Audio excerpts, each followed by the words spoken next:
Alright, ladies and gentlemen, welcome back to Dicey Discussions.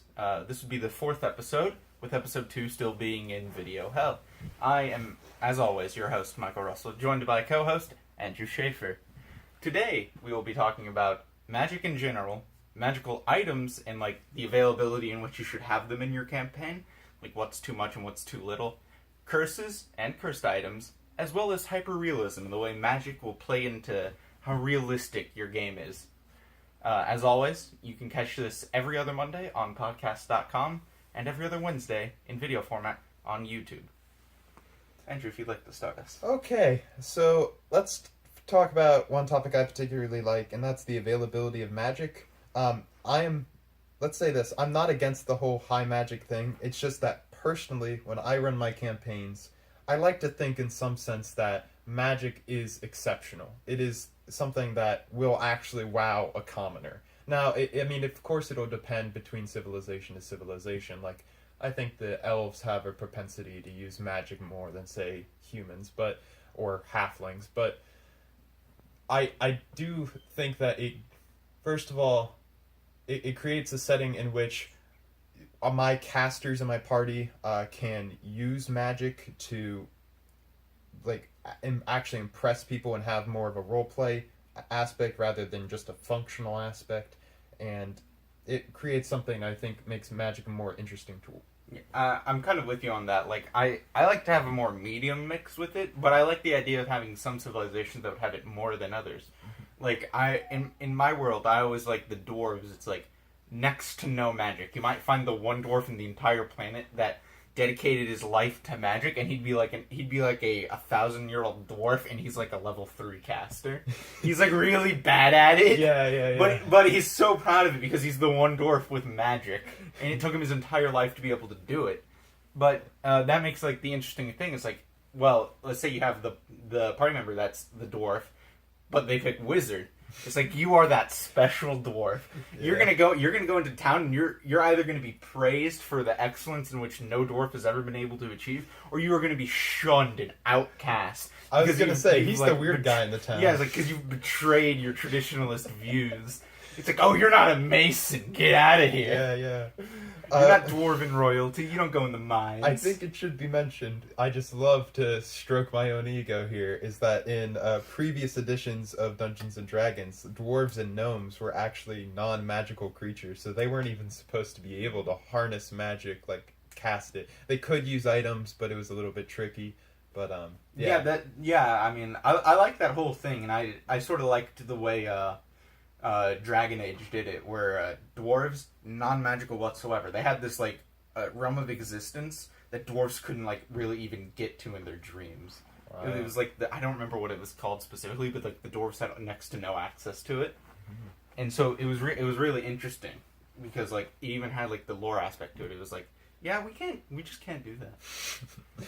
Sucks, but we just can't do it. They're just locked out of it for their whole life. Yeah, and if you picked the race dwarf, they would not let you be a mage. Mm-hmm. And it was pretty entertaining.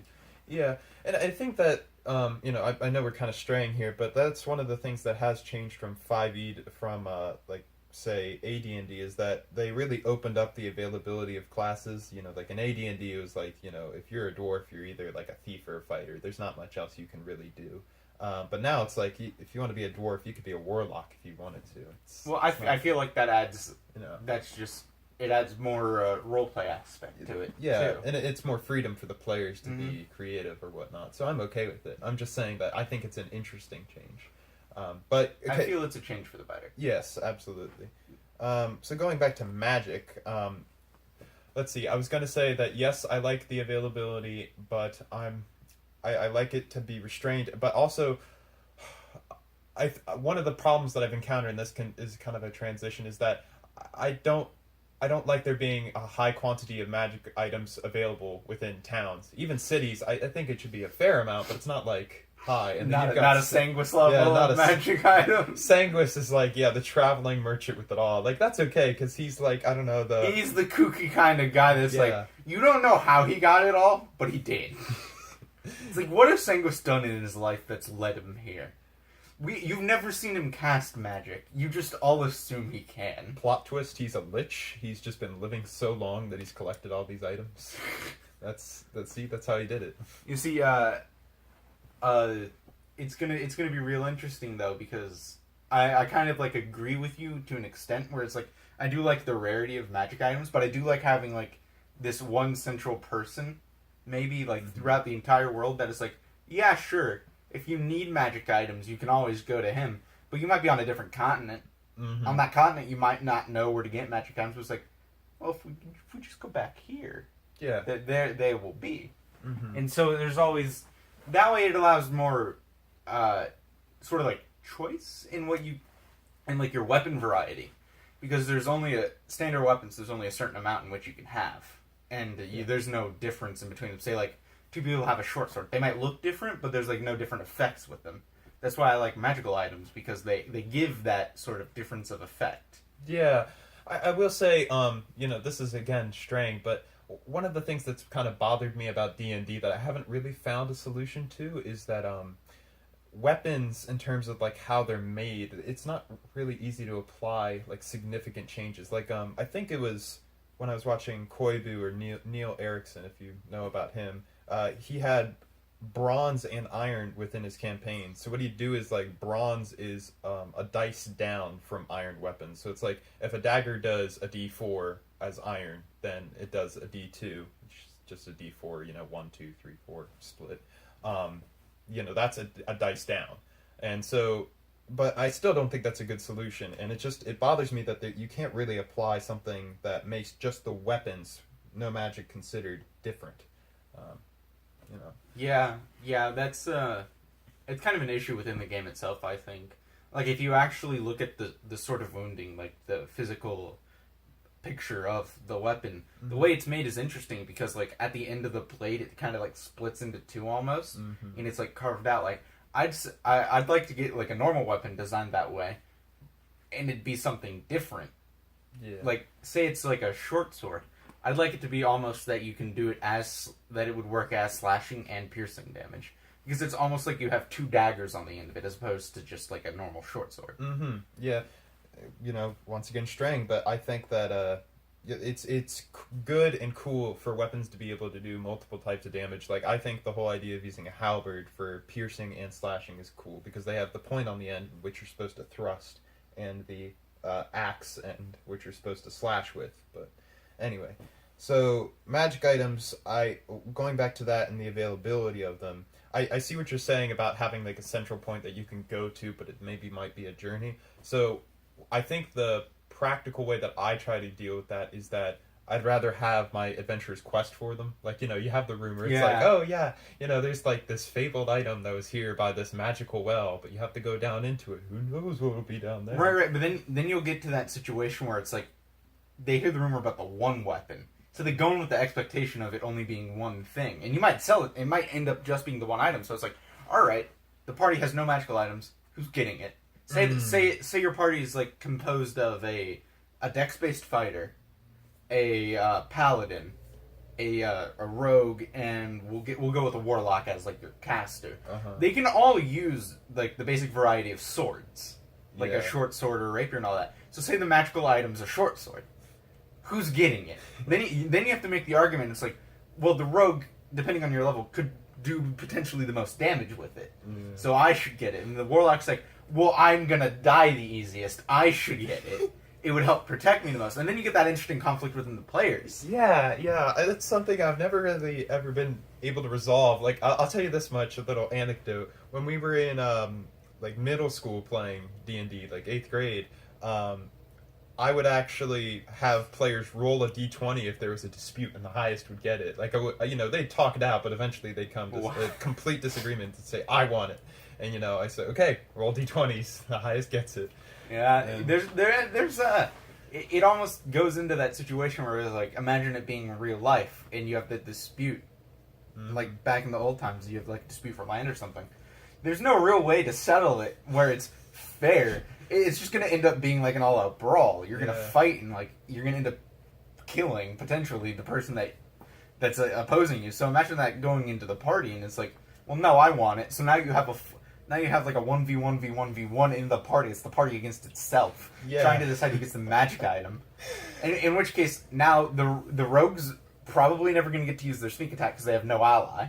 Yeah. They'd have to have advantage on the attack roll. True. Which, assuming maybe they're assassin and they go first, yeah, they'll have advantage. Mm-hmm. Then you're going to have the paladin and, like, the fighter. If it's a dex-based fighter and they're wearing leather armor, the chances of them getting hit it's more likely, as opposed to the paladin who'd be wearing heavy armor, who also has healing, who they wouldn't use on anyone but themselves. Mm-hmm. So it's like, now it's like kind of tiered out to where it's like, it's an all-out brawl. Who's going to get it?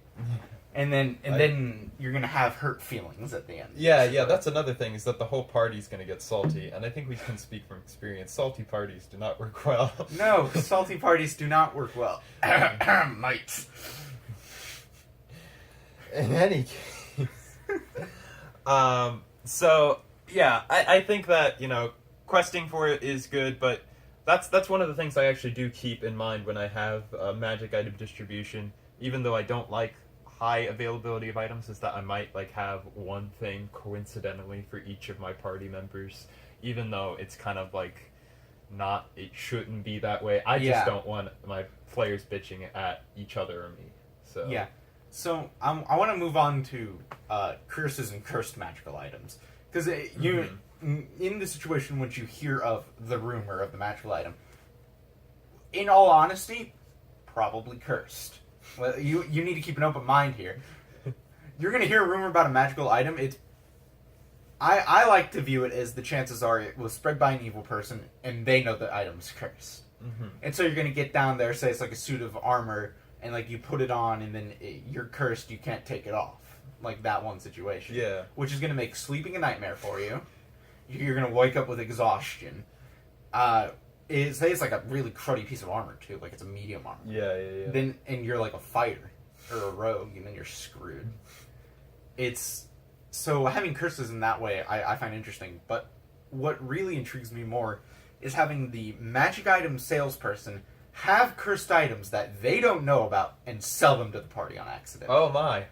Michael, may I inquire, have you done this yet? No, I have not. Alright.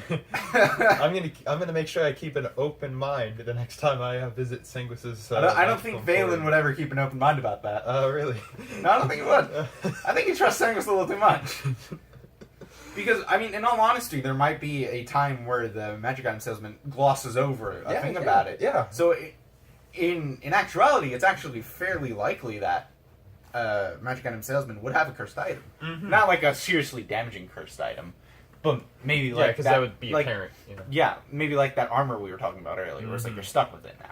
Well, I think that as far as the whole questing for a magical cursed item is kind of cool in the sense that you can make a story out of a curse.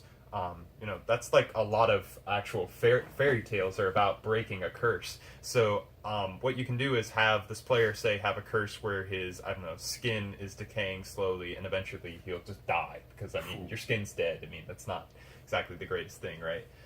So what you can do is go to say this pool of regenerative water. It's like, oh, simple enough. I just swim in the pool and it's great.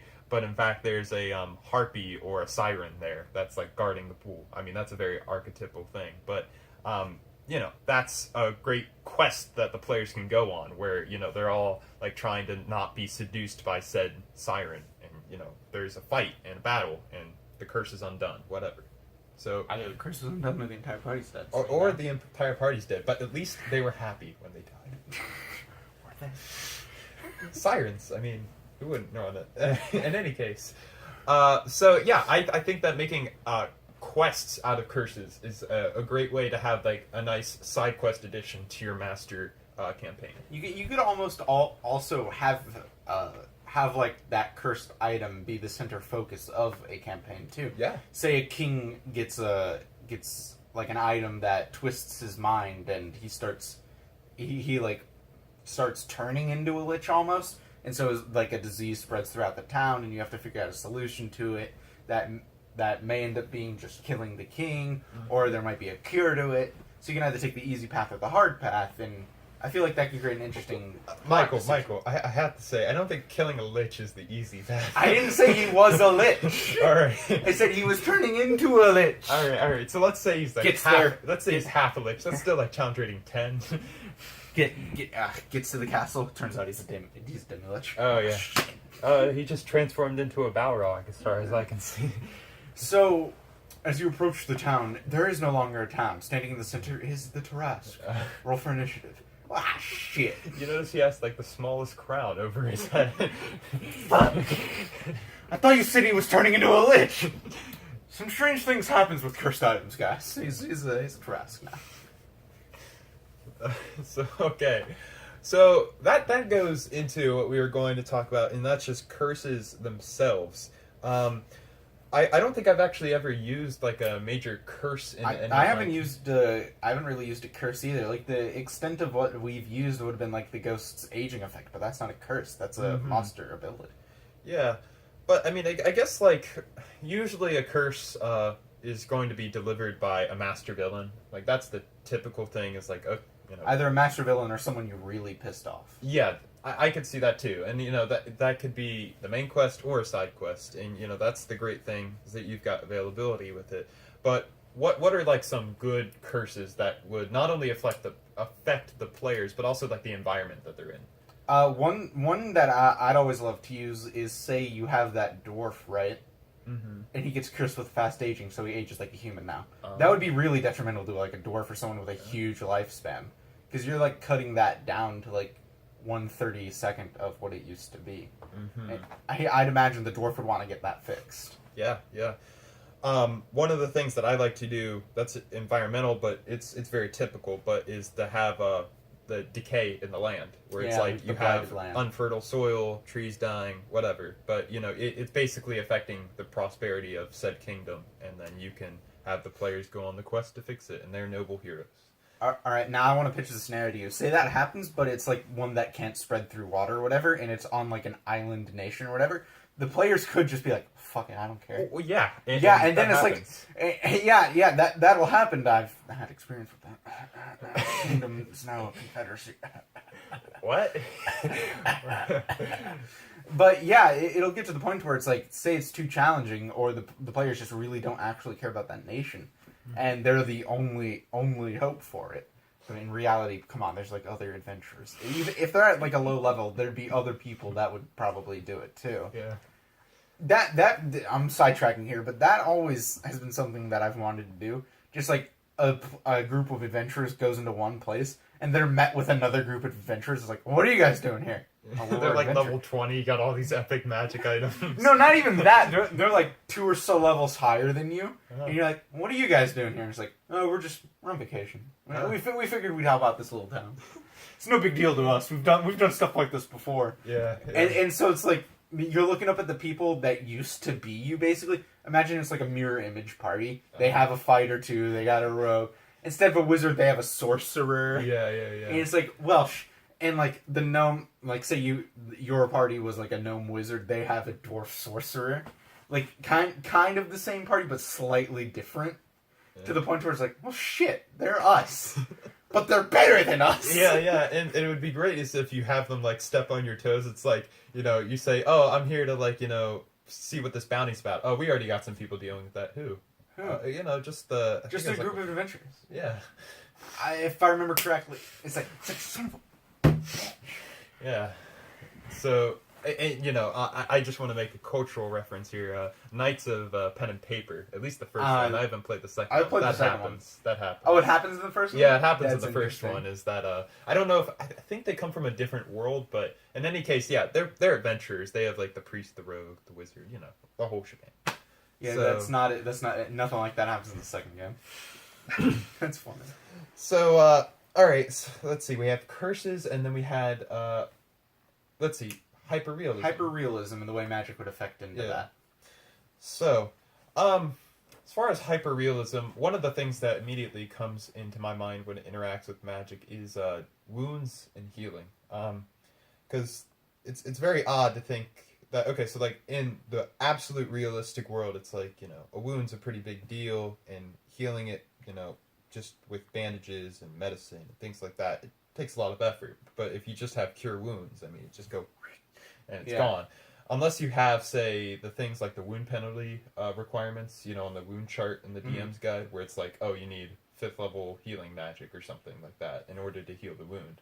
But what do you think about that? I feel like if you are striving for the hyperrealism thing, having that is an excellent thing.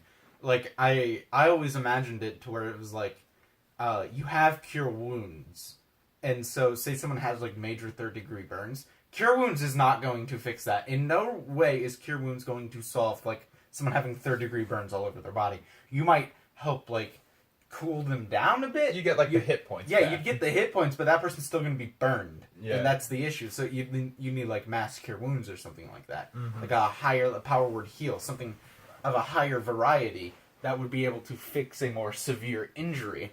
That always made more sense to me because it's like you have you cast cure wounds at a higher level.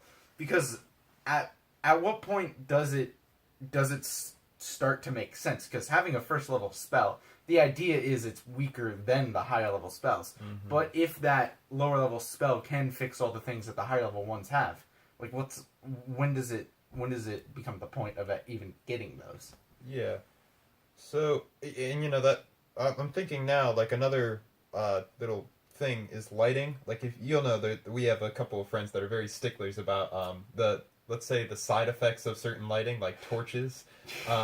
So like artificial lighting actually is like a good thing now. Like most people, they might take light and say, hey, I mean, I got a light, but it's like you could have just lit a torch, so why take light? But now you've got the torch would be affected by water. The torch might light things on fire. It creates smoke, and the light produced by it dances around it because it's on a flame. Yeah, you'd have that all hyper realistic effect where if say there's a party with like the one caster who has light, he casts light, and it's like, oh my god, you're saving us money, time, carrying a torch. Yeah, just put it on your quarterstaff. Boom. Yeah, It makes the most sense to have that light because of all of the effects that a torch might cause. That light doesn't. Yeah. Other than that, as far as hyperrealism, you have to wonder, like, the wounds produced by said magic, to what degree do they affect them? Like, for example, burning hands. You were talking about 3rd-degree burns. I mean, burning hands, it does 3d6. That could seriously injure. Like, right. else. But the spell specifically says it doesn't light people, or it doesn't light objects worn by people in the such. But that doesn't mean it doesn't fire. light the person. Right, but I never understood that. It's like you have that person that goes and does burning hands. Mm-hmm. So, say it's gonna hit them. It's gonna hit their face, the parts of their body that's not exposed, but it's gonna hit that armor. Everything under the armor is going to be fine. The arm, like the bit of forearm, the hands, and the face they're screwed. Yeah. That's why, and say you take the armor off, it's like, I got 3rd-degree burns here, here, and here. But because Burning Hands is a 1st level spell, you wouldn't be getting 3rd-degree burns. Like, you must be getting 1st-degree burns. But I think it's important to mention that Burning Hands, I'm pretty sure it does light the environment. So, like, let's say you have, like, a wooden floor. Yeah, it does everything that's not worn or carried by you people. you can, like, let the fire spread and then have the person suffer from the flames. I'd rule it that way as a DM. Yeah. I've had experiences before where Burning Hands has maybe taken down a tavern or two. I don't know if you remember that. Not an adventure until you burn down a tavern. I'm still the only one that we've ever played with that's done that. Yep, so you're the only adventurer I'm here. the only true adventurer. Unfortunately, he died terribly because of crowns. But you've all seen that episode, hopefully. All right. I think the whole hyper-realism of magic is something that needs to be implemented more into base game. I don't like the whole objects worn or carried aren't affected. I can understand worn, but I think objects carried should be affected. Well, the only risk that you run is that you have fairly overpowered casters. Like, it'd be different if it's like AD&D, where it's like you have one spell per day, and it's like Burning Hands. I mean, that could be a big deal if you like light everybody on fire. Like, literally. I mean, it doesn't make sense.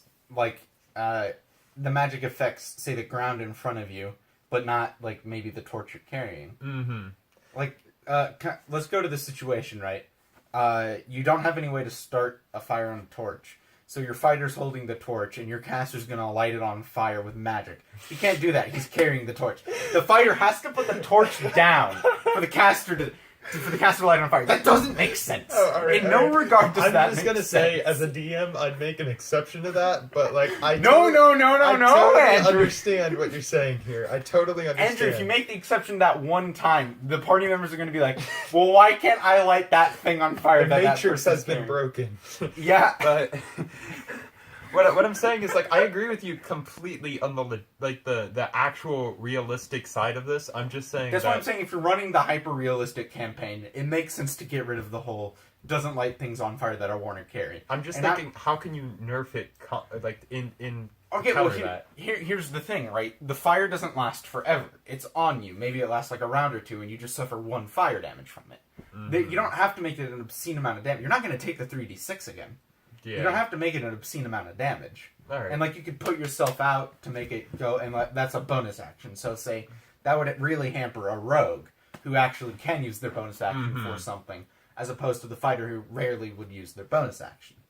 Though I must say, I don't know if it's like a bonus action to put yourself out. I mean, a burning hands is like a full fan of flames going towards you. I think like stop, drop, and roll.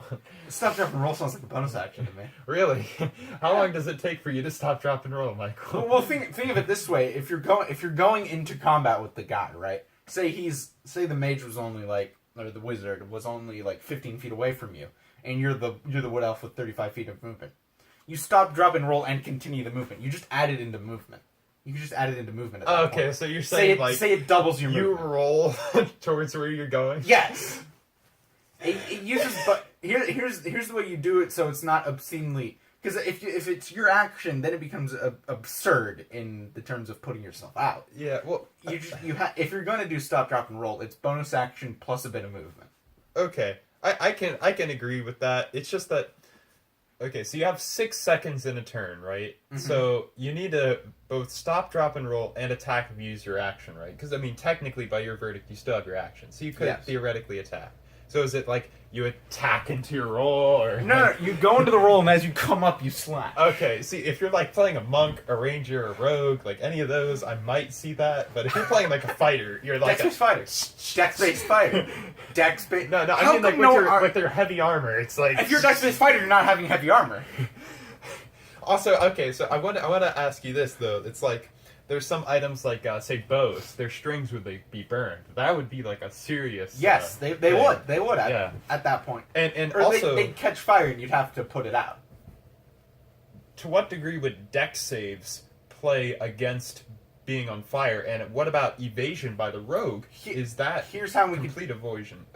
Well, evasion's only half damage. Or no, right? It's half or none. Oh yeah, yeah. So I'm saying half when or it's none, does that mean he's not on fire? yeah, completely? I like to think of it as if you make the dex save, you wouldn't catch fire.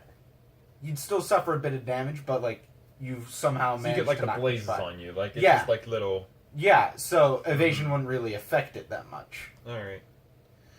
Okay, so I'm thinking though, so evasion basically is just the damage is where it's become relevant. Okay, so other than that, it's I'm thinking of items that would be affected by your flames. How about your backpack? I mean, your backpack. That's all your items. Little satchel bag and all that. Yeah. So it's all gonna be lit on fire, and let's say you have I don't know, oil in there for your. Sure. As a DM, how are you going to play this? Maybe if he doesn't put it out in 2 turns, it'll be, or in his backpack. All the stuff's gone. Yeah. Okay. It makes the caster, I feel a more important role in the party. Because if you honestly think about it, you don't need to have the wizard. Because enough classes can take magic to the point where the wizard wouldn't need to be there. The only thing is I think the need for a wizard is more functional than it is a DPS. The DPS, yeah, you're right. It can be replaced by most other classes. I think of the wizard and other casters as problem solvers. All right, no, I want to roll off that. In the current campaign you're playing in, and the last one you played in with Valen, what problems have your magic solved that you could not have solved without it? Okay, well, point taken. But what I'm saying is that there are some campaigns that would need that. Yeah, there are some, but not a whole lot. If you honestly think about it, a lot of what the magic user could do could be replaced with something that would take longer Yeah, maybe that's more the thing. more Longer money, and effort, more effort, more money. Yeah. But you could have replaced the wizard with, say, the monk, so you have a different DPS. Mm-hmm. Or if you still want to go with range, you could have a rogue and a ranger in your group. Yeah. You could have the I'm not saying it's like non-range-based absolutely. Yeah, no, necessary. I'm not saying it's absolutely necessary. I'm saying now if we do the hyper-realism that way, it makes the magic users a little more appealing to have. Yeah. I just so like let's take it this way though. What's it called? Fire Blast, right? Fire Blast. That's a repetitive flame spell. You don't think that that'll get overpowered? Well, I mean, I feel like at some points you end up nerfing it. So you think it might be like just a blaze, similar to a successful dex save? Something similar to that, yeah.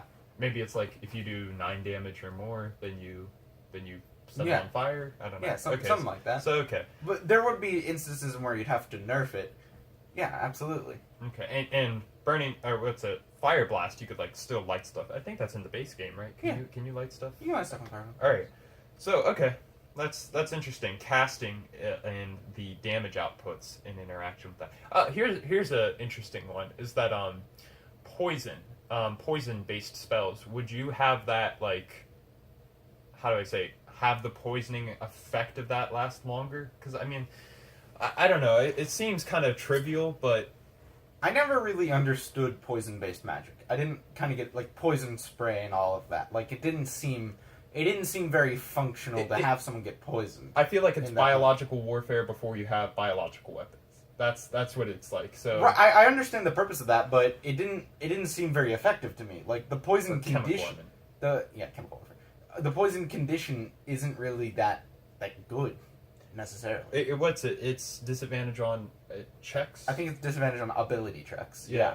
Not even like saving throws or anything. I mean, that still can be a big deal. I think. How often in all of D&D have you played?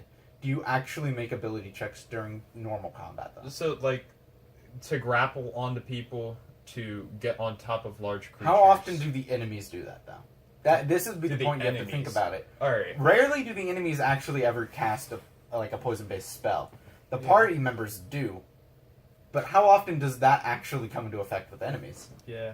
Is it saves too? I'm trying to remember. I don't think it is. I'm pretty sure it's just ability checks. Because I feel like that could be useful for like a concentration spell. Yeah, no, I'm saying that's why I'm saying like if you're going with hyper-realism, I feel like it should affect more than just ability scores, like saving throws. Yeah. That is weird. Now we could be wrong here, audience. We could be wrong. I mean, all right. So that's interesting. And then I'm thinking like I feel like it should also kind of like slow you down a bit too. Slow. Because like if you think about it, poison it affects you. It affects your like vitality and all that too. Uh-huh. Maybe it makes you a little more susceptible to damage. So like you're thinking like armor class is reduced or. I'm trying to think of how you'd go about this, because I think disadvantage is too steep a penalty. Like, I mean, or advantage to hit you, disadvantage on saves. I don't know, I feel like if advantage to hit and disadvantage on saves is too much of a steep, you could do just disadvantage on that person to attack. Like, so like their attacks have disadvantage. So yeah, I feel like adding attacks have disadvantage makes a lot of sense for poisoning. And I mean, maybe it is already that, but... I don't think it is. You really don't think so? I honestly don't. Because I remember always looking through, like, the poison condition wasn't that good to me. I didn't honestly like the poison condition. Wow. Okay. Now again, we could be absolutely wrong here. Who knows? Maybe it we don't have references target to to 0 hit points. We just don't know. No. Power word kill. Yeah. But okay. So here's another damage type that I feel would be interesting, because we're going through them all. Lightning is. All right. Now here's the thing that lightning. Lightning's the same to poison to me. It does nothing as a damage condition. Well, it doesn't. It literally doesn't. It but I'm saying doesn't. in hyper-realism. In hyper-realism, I feel like it'd be the same. It'd be almost akin to fire in a way. Okay. Like it has. It's not like guaranteed, but it has a smaller chance than fire does to light someone on fire. But it could also give like sort of a shock state, really, like a person's disoriented. That's what I was thinking. Yeah. It's like kind of a surge, and you're like, whoa. Yeah, you're like, whoa. I feel like someone would be out of it for 12 seconds, like 2 rounds. Wow, 12 seconds. Okay. maybe around, just as like... Yeah. So then that would give almost sort of like... Because the only reason I was like, whoa, like 12, because isn't it, Witch Bolt is lightning damage, is it not? Oh, it might be, yeah. Yeah, so that means you get your first hit, dun, dun, dun, dun, every turn. You're just like making them so disoriented, they just faint. No, here's what I think about lightning damage now. Instead of like a disoriented state, you fall prone. Okay, so you fall prone, you have to spend your movement to get up. There's a chance you'll fall prone. I see, so it's like your nerves maybe like release, or like because you lose control of like your muscles tense and all that. Yeah, and then when they untense or whatever, you just so imagine receiving lightning damage. That'd be far more than just like a normal taser to you. You'd fall over. Okay. In some instances. Okay. So it's like, there's the chance you'll fall over. So let's see. How about what about force damage? Force. I always sort of take force damage as the equivalent of bludgeoning damage for magic. Okay, well, I see that, but it's like, I don't think there's much to say, because all it is like fall damage, really. That's the one thing you gotta consider, is, I mean, you're being pushed back. Think of it as like Star Wars, it's like whoosh, and they just get pushed back by like a said magical force. And you just kind of fall. So it's like, if they fall 10 feet, it's a d6 versus dex save. 20 feet, 2d6, and you just keep it going. I feel if we were going with the hyper-realism route, though, some of the higher-leveled force damage spells might cause internal injuries. Oh, I see what you're saying. Think of it this way. Yeah. Eldritch Blast is a force-based cantrip. Mm-hmm. Imagine, I don't know if there are any, like, 9th level force damage spells. Imagine getting hit by something, like a projectile being thrown at you, like 200 miles an hour. Yeah. That would go through you, in all honesty. But because this is D&D... Well, if you have, like, armor on, maybe. Yeah, suspension of disbelief. Andrew. It depends on, like, what the object we're talking about here. Say a baseball is thrown at you 200 miles per hour. I think that my, my scale mail is gonna take it. I don't think it would. Okay, not 200 miles per hour, but, like, no force spell. Yeah, I know. Is, like, No force spell is going that way. I'm sort of giving, like set parameters. Say you're... Something I feel like fast, 60 miles per hour. Something fast is coming at you. Yeah. You might have broken ribs after it. Yeah. Like a broken rib. Let's be honest. Internal injuries would have to come and honestly, from some force damage. I think a good way to deal with that is damage thresholds. Like, if you take, 20 damage at any time, just roll for an injury in one hit. Alright, but that doesn't make sense for other forms of magic. So you take fire damage. Okay, so you just, as a DM, make an exception. That's it. That's the story. Okay. So, like, you could do that for force. You could do it for, an ogre or a giant hitting you with a massive club. Because we're doing hyperrealism now, you have different charts for different things. Like, you have your base, like... It's gonna get gritty. Yeah, you have your... Oh, I love your gritty campaigns. You gotta have your melee-based damage chart, or injury chart. Mm-hmm. And then you have your force damage, whatever other magic you want to put on that chart. I see. That's the thing, is that when you do hyper-realism, though, you run the risk of having lots of charts and things to reference, and I think that's one of the pitfalls of AD&D with the modern community, is like nobody wants to like reference all these charts for THAC0 and all this other crap. I'd love to do that, in all honesty. You want to have a sit down one day, play some AD&D? Not necessarily AD&D, because there's some things I don't like about AD&D. All right. But like, I wouldn't mind referencing a bunch of charts. Oh, okay. So yeah, okay. So it's just that sometimes the game gets slowed down. I can definitely see like maybe either a campaign or a one shot if Gilbert's running it, because Gilbert always does one shots. But I do want to have hyper realism, but I don't want it to slow down the game. That's my only issue, because I feel like combats already are going to be pretty long with the whole hyper realism, because there's more things to consider. Right, but now if we just, Andrew, if we actually just start printing out a bunch of this stuff, it wouldn't slow it down that much. So you just print out your charts and you just have it, like, taped onto a DM screen or something. Yeah, you have your little binder. Yeah, so it's like, you roll and it takes, like, an additional 2 seconds. Alright. Yeah. Well, fair enough. Trying to think of... So we... What is it, cold damage? Cold damage is another one. Cold damage. Let's see. Is that, like, after 3 turns of consistent cold damage, you gotta roll, like, a con save against, like... Frostbite? Frostbite. I feel like hypothermia. I feel like like that would be constantly getting chill touch to me, like after 5 rounds. Chill touch is necrotic damage. Oh, though. is it? Yeah. Oh, son of a bitch. I'm pretty sure chill touch Yeah, is chill necrotic. touch is necrotic. That never made sense to me. Yeah, I know Naming it chill touch? Yeah. Doesn't it slow you down, too? I feel like, okay, look, it's a very small difference, but chilling touch would have been better. Like, I know it's such a small difference, but like Chilling touch would have sounded better. It sounds like it's like a chilling touch up your spine. Like that's what I think. When you hear chill touch, it's like, oh, you get a little frosty. Yeah, I know. That's exactly what that's why I always assume it's cold damage. But yeah, it's necrotic and it's to hit, right? It's a to hit touch. It's a to hit touch. Doesn't Yeah. it also slow down the person? I don't think so. Or am I confusing chill I think touch you're thinking with of the Ray of Frost? the Ray of Frost. Yeah.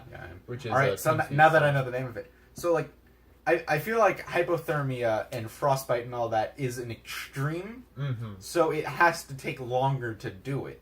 So maybe like 5 rounds of getting Ray of Frosted, with 5 rounds consecutively without a successful save, you'd contract like hypothermia. Okay. I'm thinking like how would you actually function the hypothermia though, and like also you got to remember it's like hypothermia is like a sustained drop of temperature. Yeah. So if like it stops, I mean, then the hypothermia is gone. The frostbite, it's like your nerves or whatever are like not functioning right. So that could be like to hit rolls or worse, right? Yeah. Like you have disadvantage on to hit rolls. You know what you could do? This would be a more interesting way of doing it. Instead of disadvantage with frostbite, you just don't get your modifier. Okay. So It's just a base d20 roll. okay. That'd be interesting. Yeah. Because disadvantage is almost like a cop-out nowadays. Yeah. Because, like, frostbite's a more serious thing than you're just shocked and you're a little disoriented. It's your nerves themselves are, like, so freezing it's like, up. Despite your proficiency. Despite your proficiency, it's not an issue with you. Well, it is an issue with you. It's not an issue of, like, sight or anything. It's an issue with your, like, movement. Your and all ability to... Your legitimate ability to hit the person. So like, despite the fact you're proficient, you can't really perform correctly, so Yeah. you shouldn't have that in the first place. Now, you say no bonus at all, though, so it's like a d20, because I guess, like, yeah, even, like, say, a dex fighter, like, they don't have the ability to maneuver properly, so the dex wouldn't matter, and then your strength, it's like, yeah, you have the strength, but if you can't strike the blow right, you won't even have edge alignment anyway. Exactly. So, you know, your strength does matter. So, yeah, Well, that's okay. why I like to make all my sword-based attacks with charisma. Wait, how? Wait, what? I don't know. I'm just.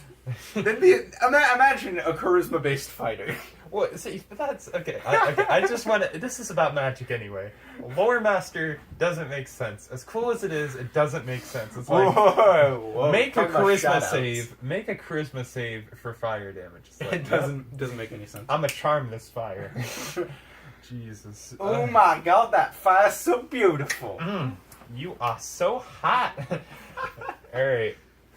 Yeah, Lore Master doesn't make sense in that way, and neither does like any of the charisma-based casters. I can understand Warlock being charisma-based, but Sorcerer, no. Yeah.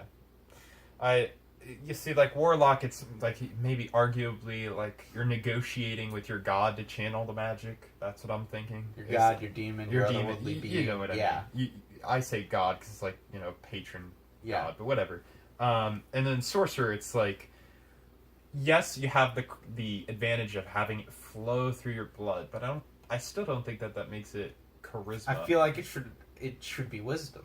Yeah, that's kind of like It's what I not instinctively even go intelligence. to too. Not even intelligence, but wisdom. Yeah, because it's more like a natural thing. You're channeling it. Like that's kind of like what a cleric does as well. Is that they channel the magic through from their god. Mm-hmm. So, I agree with you on that. That maybe like sorcerer is wisdom based. Yeah. Okay.